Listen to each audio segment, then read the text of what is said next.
Bible की प्रार्थनाएं। और इस कड़ी में इन दिनों में हम प्रार्थना किस प्रकार से लोग करते थे, किस जगह पर करते थे, इन विषयों को देख रहे हैं। और आज हम देखेंगे प्रार्थना की विभिन्न मुद्राएं जो हमारे मन को और हमारे सोच को प्रभावित करता है। जब हम बहुत ज़्यादा चिंतित होते हैं या ज़्यादा दबाव में होते हैं, प्रार्थना करने का हमारा तरीका बदल जाता है। हमारे प्रार्थना के तरीके से कई बार ऐसा पता चलता है कि हम कितना ज़्यादा प्रभु में लीन होकर प्रार्थना कर रहे हैं।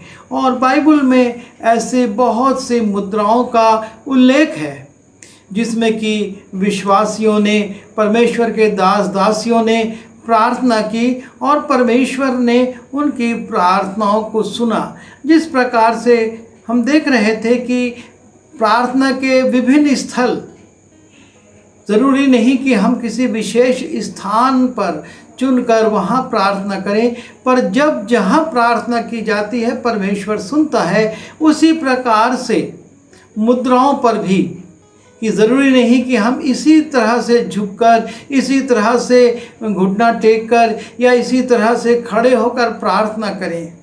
हम जिस भी तरीके से, जिस भी मुद्रा में होकर प्रार्थना करते हैं, परमेश्वर हमारे मन को देखता है और वो चाहता है कि हम टूटे मन के साथ उससे प्रार्थना करें, क्योंकि उसको हमारी और किसी बात की आवश्यकता नहीं है। और प्रार्थना का जो सबसे ज़्यादा सामान्य तरीका है और जिसमें हम अधिकांश जिस रूप में प्रार्थना करते हैं, और वो तरीका है बैठकर। हम सुबह उठते हैं, पलंग पर बैठ जाते हैं, प्रार्थना करते हैं। हम अपने ड्यूटी में अपनी कुर्सियों में बैठकर प्रार्थना करते हैं और हम आराधना भवन में भी बैठकर प्रार्थना करते हैं। जीवन में अधिकांश प्रार्थना हम बैठकर करते हैं।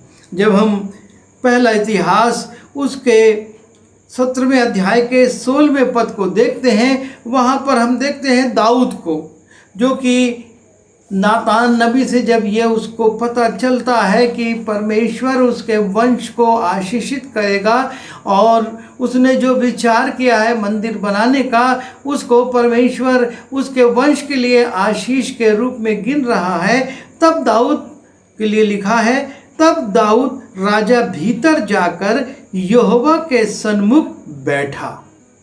राजा दाऊद अंदर जाता है अपनी कोठरी में, अपने कमरे में, अपने महल का जो भी उसने स्थान चुना होगा, और वहाँ पर वो बैठकर, लिखा है, कहने लगा, हे यहोवा परमेश्वर, मैं क्या हूँ और मेरा घराना क्या है कि तूने मुझे यहाँ तक पहुँचाया है। और इस प्रकार से प्रार्थना की जो पहली मुद्रा हम देखते हैं, जो बहुत ही ज़्यादा सामान्य है, और वो है बैठकर हम जो प्रार्थना करते हैं, परमेश्वर उस प्रार्थना को भी सुनता है।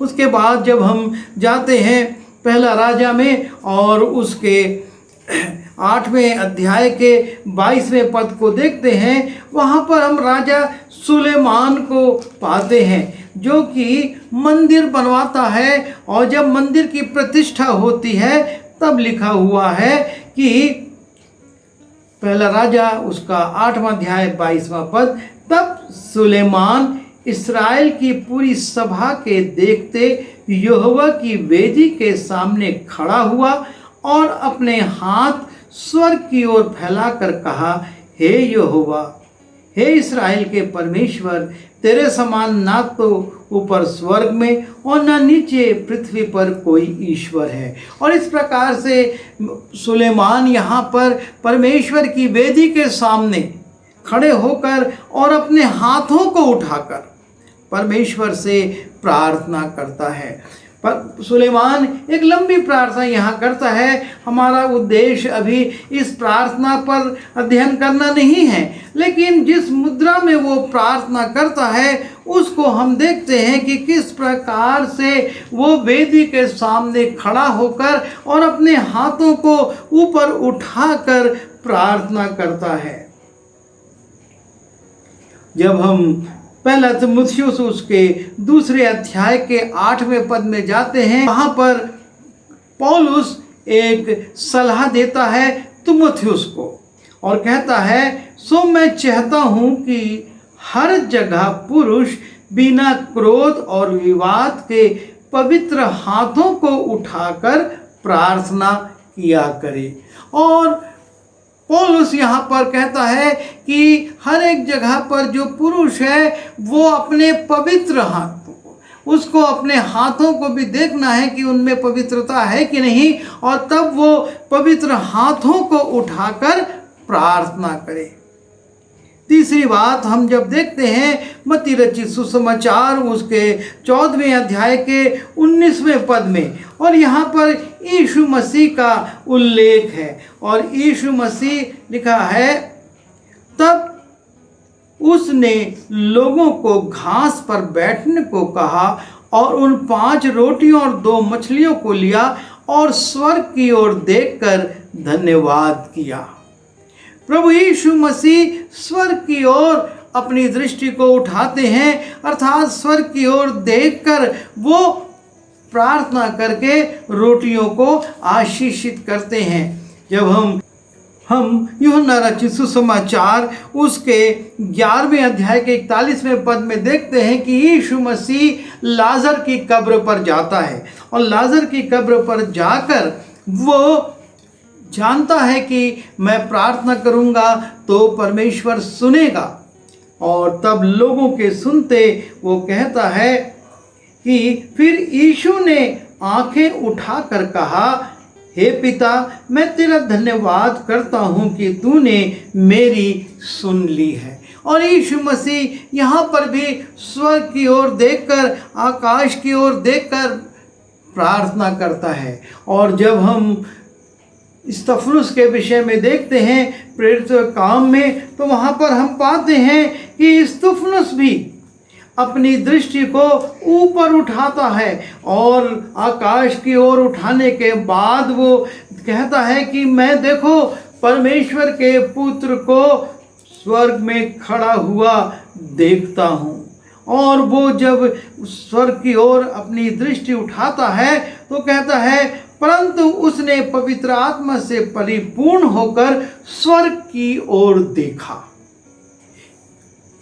स्तफनुस जब प्रार्थना कर रहा है, लोग उसका विरोध कर रहे हैं, और लिखा है पवित्र आत्मा से परिपूर्ण होकर स्वर्ग की ओर देखा और परमेश्वर की महिमा को और यीशु को परमेश्वर की दाहिनी ओर खड़ा देखकर कहा। स्तफनुस भी स्वर्ग की ओर अपनी दृष्टि को उठाता है। प्रार्थना की ये एक और मुद्रा है जिसमें कि भक्त लोग आकाश की ओर देखकर, परमेश्वर की ओर सर उठाकर, था स्वर्ग की ओर स्वर्ग उठाकर, अपनी आंखें उठाकर प्रार्थना करते हैं। और प्रार्थना का एक बहुत ज़्यादा प्रचलित तरीका जो है, और वो है घुटने टेक कर। विश्वासी घुटने टेक कर प्रार्थना करते हैं और ये बहुत ही ज़्यादा प्रचलित तरीका है। जब हम पहला राजा उसके 8वें अध्याय में जाते हैं और उसके 54वें पद को देखते हैं, वहाँ पर लिखा है, तब सुलेमान यहोवा से ये सब प्रार्थना गिड़गिड़ाहट के साथ कर चुका। तब वह जो घुटने टेके और आकाश की ओर हाथ फैलाए हुए था, सो यहोवा की इस वेदी के सामने से उठा। और यहाँ पर हम देखते हैं कि पहले वो खड़े होकर प्रार्थना करता हाथ उठाकर, और उसके बाद लिखा है कि वो यह सब प्रार्थना गिड़गिड़ाहट के साथ कर चुका। तब वो जो घुटने टेके और आकाश की ओर हाथ फैलाए हुए था, सो यहोवा की वेदी के सामने से उठा। और यहाँ पर सुलेमान राजा घुटने टेक कर प्रार्थना कर रहा है। जब हम एजरा की पुस्तक में जाते हैं और उसके 9वें अध्याय को हम देखते हैं, एजरा के 9वें अध्याय के 5वें पद को देखते हैं, वहाँ पर लिखा है, परंतु सांझ की भेंट के समय मैं वस्त्र और बागा फाड़े हुए उपवास की दशा में उठा, फिर घुटनों के बल झुका और अपने हाथ अपने परमेश्वर यहोवा की ओर फैलाकर कहा, हे मेरे परमेश्वर, मुझे तेरी ओर मुंह उठाते हुए लाज आती है। और यहाँ पर हम देखते हैं एजरा जो पाप यहूदा ने किया था उसके कारण अपने को लज्जित महसूस कर रहा है और घुटने टेक कर और अपने हाथों को उठाकर प्रार्थना करता है। और जब हम दानियल की पुस्तक में जाते हैं वहाँ पर हम दानियल के विषय में भी देखते हैं, दानियल उसके 5वें अध्याय के 10वें पद में, कि दानियल किस रीति से प्रार्थना करता था। और दानियल जब जो उसका तरीका था प्रार्थना करने का, और वो था घुटने टेक कर। दानियल उसके 6वें अध्याय के 10वें पद में लिखा है, जब दानियल को मालूम हुआ कि उस पत्र पर हस्ताक्षर किया गया है, तब वो अपने घर में गया जिसकी उपरौठी कोठरी की खिड़कियां यरूशलेम के सामने खुली रहती थीं, और अपनी रीति के अनुसार जैसा वो दिन में 3 बार अपने परमेश्वर के सामने घुटने टेक कर प्रार्थना और धन्यवाद करता था, वैसा ही तब भी करता रहा। और यहाँ पर हम देखते हैं कि दानियल भी यरूशलेम की ओर खिड़की खोलकर घुटने टेक कर परमेश्वर से प्रार्थना करता है। क्योंकि जब हम रोमियो की पुस्तक में जाते हैं तो वहाँ के 14वें अध्याय के 11वें पद में लिखा है कि हर एक घुटना यीशु मसीह के सामने झुकेगा। और फिलिप्पी उसके 2 अध्याय के 10वें पद में भी पौलुस इसी बात को लिखता है कि हर एक घुटना यीशु मसीह के सामने झुकेगा, हर एक जीव यीशु मसीह को परमेश्वर करके मानेगी। रोमी उसके 14वें अध्याय के 11वें पद में लिखा हुआ है, क्योंकि लिखा है कि प्रभु कहता है, मेरे जीवन की सौगंध, हर एक घुटना मेरे सामने टिकेगा और हर एक जीव परमेश्वर को अंगीकार करेगी। हर घुटना यीशु मसीह के सामने, परमेश्वर के सामने झुकना है। जब हम फिलिप्पी 2:10 में जाते हैं, लिखा है कि जो स्वर्ग और पृथ्वी पर और पृथ्वी के नीचे है, वे सब यीशु के नाम पर घुटना टेकें। और लूका रचित सुसमाचार उसके 22वें अध्याय में जब हम जाते हैं, वहाँ पर भी हम इस बात को पाते हैं। लूका उसका 22 और 41वां पद, और यीशु मसीह के विषय में लिखा है, और वह आप उनसे अलग होकर एक ढेला फेंकने के टप्पे भर गया और घुटने टेक कर प्रार्थना करने लगा। हमारा यीशु घुटने टेक कर प्रार्थना करता है। गतसमनी के बाग में उसने घुटने टेके और पिता से, परमेश्वर से प्रार्थना की। और जब हम प्रेरितों का काम उसके 21वें अध्याय के 5वें पद में जाते हैं, लिखा है, जब वे दिन पूरे हो गए तो हम वहाँ से चल दिए और सबने स्त्रियों और बालकों समेत हमें नगर के बाहर तक पहुँचाया, और हमने किनारे पर घुटने टेक कर प्रार्थना की। और ये पौलुस है जो कि घुटने टेक कर प्रार्थना कर रहा है। और जब हम प्रार्थना की मुद्राओं में जाते हैं तो एक मुद्रा और है, जबकि लोग परमेश्वर के सामने दंडवत होकर अर्थात मुंह के बल गिरकर उसके से प्रार्थना करते हैं। मत्ती रचित सुसमाचार उसके 26वें अध्याय में जब हम जाते हैं और 39वें पद को देखते हैं, वहाँ पर लिखा है, फिर वो थोड़ा और आगे बढ़कर मुंह के बल गिरा और ये प्रार्थना करने लगा कि हे मेरे पिता, यदि हो सके तो ये कटोरा मुझसे टल जाए, तो भी जैसा मैं चाहता हूँ वैसा नहीं, परंतु जैसा तू चाहता है वैसा ही हो। और इस प्रकार से हम देखते हैं कि यीशु मसीह मुंह के बल गिरकर परमेश्वर से विनम्र होकर प्रार्थना करता है। और जब हम निर्गमन उसके 34वें अध्याय के 8वें और 9वें पद को देखते हैं, वहां पर मूसा के विषय में लिखा है, तब मूसा ने फुर्ती कर पृथ्वी की ओर झुककर दंडवत की। वो परमेश्वर के सामने झुकता है, दंडवत करता था, मुंह के बल वो गिर जाता है और उसने कहा, हे प्रभु, यदि तेरे अनुग्रह की दृष्टि मुझ पर हो तो प्रभु हम लोगों के बीच में होकर चले। ये लोग हठीले तो हैं, तो भी हमारे अधर्म और पाप को क्षमा कर और हमें अपना निज भाग मान के ग्रहण कर। और यहाँ पर वो इस्राएलियों के पाप के कारण परमेश्वर के सामने दंडवत करता है, मुंह के बल गिरता है और परमेश्वर से प्रार्थना करता है। जब हम नहम्या उसके 9वें अध्याय में जाते हैं, वहाँ पर भी हम देखते हैं नहम्या के विषय में। और नहम्या वहाँ पर जब हम 3रे पद को देखते हैं, तब उन्होंने अपने स्थान पर खड़े होकर दिन के 1 पहर तक अपने परमेश्वर यहोवा की व्यवस्था की पुस्तक पढ़ते और 1 पहर अपने पापों को मानते और अपने परमेश्वर को दंडवत करते रहे। और जब नहम्या ने ये कार्य कर दिया, जब दीवार बन गई, तब लोग पाप अंगीकार कर रहे हैं। और वो किस प्रकार कर रहे हैं? परमेश्वर की व्यवस्था को सुन रहे हैं और अपने पापों को मान रहे हैं और परमेश्वर को दंडवत रूप में प्रणाम कर रहे हैं। इसके बाद हम आगे देखते हैं कि प्रार्थना का एक तरीका लोगों का था और वो अपने कपड़ों को फाड़ देते थे। जब हम यशाया उसके 37वें अध्याय के 1-2 पद को देखते हैं, और उस हिजकिय्याह के पास अशूर का राजा धमकी भरा पत्र भेजता है, अपने लोगों को भेजता और कहता तू किसके भरोसे है।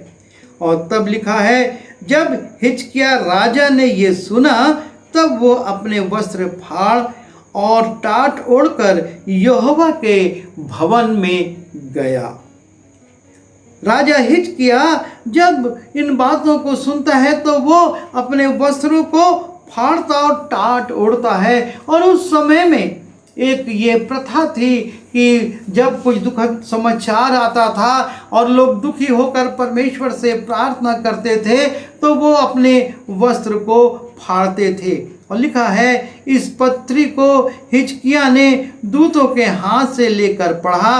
तब उसने यहोवा के भवन में जाकर उस पत्री को यहोवा के सामने फैला दिया और यहोवा से ये प्रार्थना की। और इस प्रकार से हम बहुत सारे उदाहरण बाइबल में पाते हैं, जबकि लोग अपने वस्त्रों को फाड़कर प्रभु के पास आते हैं। और इसीलिए वचन कहता है कि अपने वस्त्र नहीं लेकिन अपने मन को फाड़ो, क्योंकि ये एक औपचारिक विधि हो गई थी कि वस्त्र फाड़े जाएं और अपने को दिखाया जाए कि हम दुखी हैं, दीन हैं। लेकिन परमेश्वर तो हमारे मन को जानता है और वो चाहता है। और जब हम लूका रचित सुसमाचार उसके 18वें अध्याय के 13वें पद में जाते हैं, वहाँ पर लिखा है, छाती पीट कर। लूका उसके 18वें अध्याय के 13वें पद में, परंतु चुंगी लेने वाले ने दूर खड़े होकर स्वर्ग की ओर आंख उठाना भी न चाहा, वरन अपनी छाती पीट पीट कर कहा, हे परमेश्वर, मुझ पापी पर दया कर। और वो अपनी छाती को पीट पीट कर प्रार्थना कर रहा है। और ये एक तरीका है, एक मुद्रा थी कि लोग शोक में अपने विलाप को प्रकट करने के लिए अपनी छाती को पीटते थे। और जब हम इसी स्थान में रहते हैं और ऊपर 18वें अध्याय के 11वें पद को देखते हैं, वहाँ पर फरीसी की भी प्रार्थना करने का तरीका है। और लिखा है, फरीसी खड़ा होकर अपने मन में यूं प्रार्थना करने लगा। ये फरीसी भी मंदिर में आता है और मंदिर में खड़े होकर प्रार्थना करता है। और जब हम मत्ती रचित सुसमाचार उसके 4थे अध्याय के 1 पद को देखते हैं, वहाँ पर यीशु मसीह 40 दिन के उपवास पर निर्जन स्थान में हैं और वो घूमते हुए वहाँ पर रहते हुए प्रार्थना करते हैं।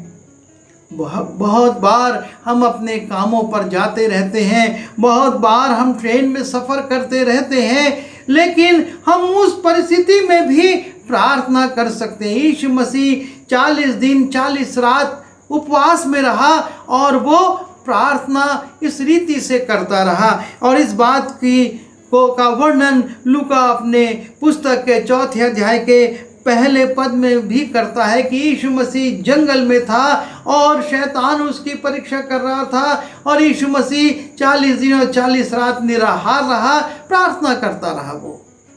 तो हम इन मुद्राओं को देखते हैं जब हम पुराने नियम में जाते हैं और योना की पुस्तक को देखते हैं। वहाँ पर लिखा है जब दंड का समाचार आता है कि 40 दिन के बाद ये नगर उलट दिया जाएगा, तो योना उसके 3 अध्याय के 5वें पद में लिखा है कि उन लोगों ने जिन्होंने ये संदेश सुना अपने वस्त्रों को फाड़ा और टाट ओढ़ लिया।